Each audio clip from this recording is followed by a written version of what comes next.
Naftali Bennett, he's Israel's economy minister and leader of the right-wing Jewish Home Party. He joins us now from Tel Aviv. I'm sure you were listening, Mr. Bennett, to Khalid Mashal speaking there, placing the blame firmly with the Israeli leadership, saying that it was not the Palestinians who escalated this cycle of violence. What's your response to that?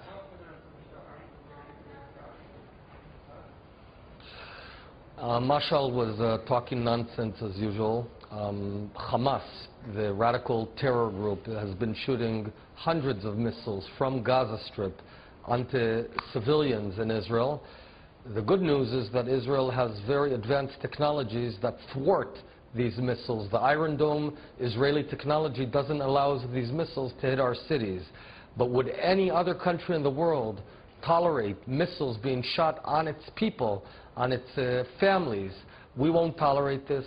We'll hunt Hamas terror group down until they stop shooting missiles on Israeli citizens. Okay, you say that, you point out Israel's advanced military capabilities.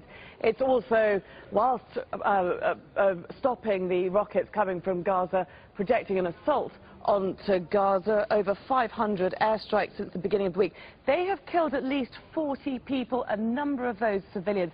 If your capabilities are so advanced, why are you killing civilians?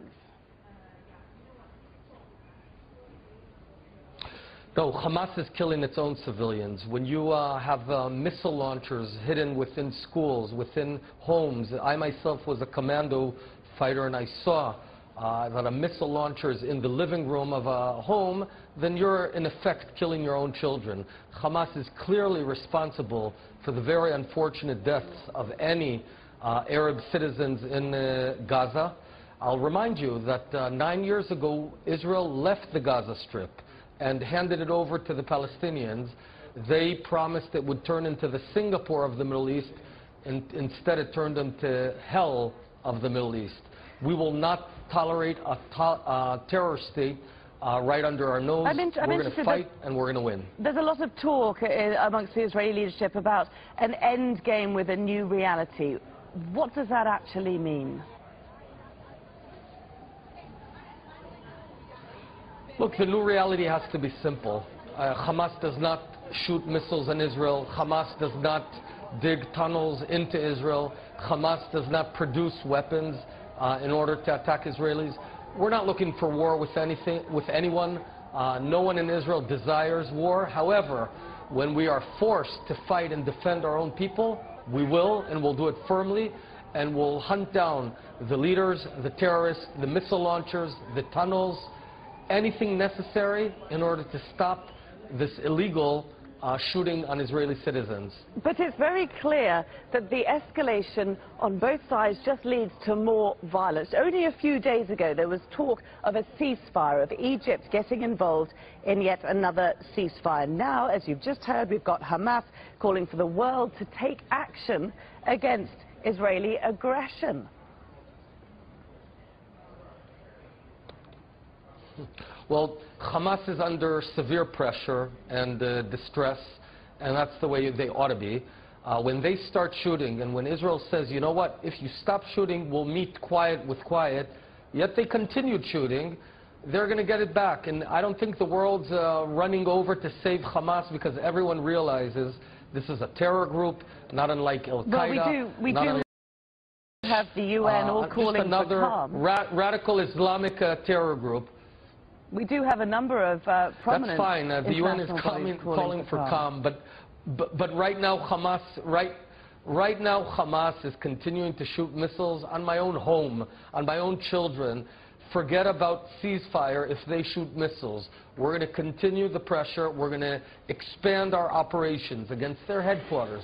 We're going to get down to anyone who's involved in shooting on Israeli citizens. Make no mistake, and I saw that Khalid Mashal is under severe distress. That's good news. The only one thing they need to do is stop shooting. The government has authorized 40,000 reservists to be called up. We're seeing pictures of Israeli tanks on the border with Gaza. Will there be a ground offensive?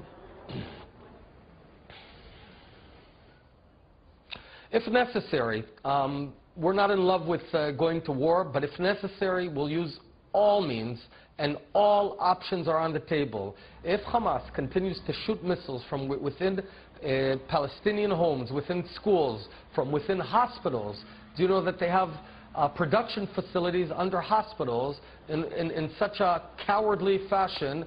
Well, we're going to use all our might to fight back and get the terrorists and eradicate terrorism.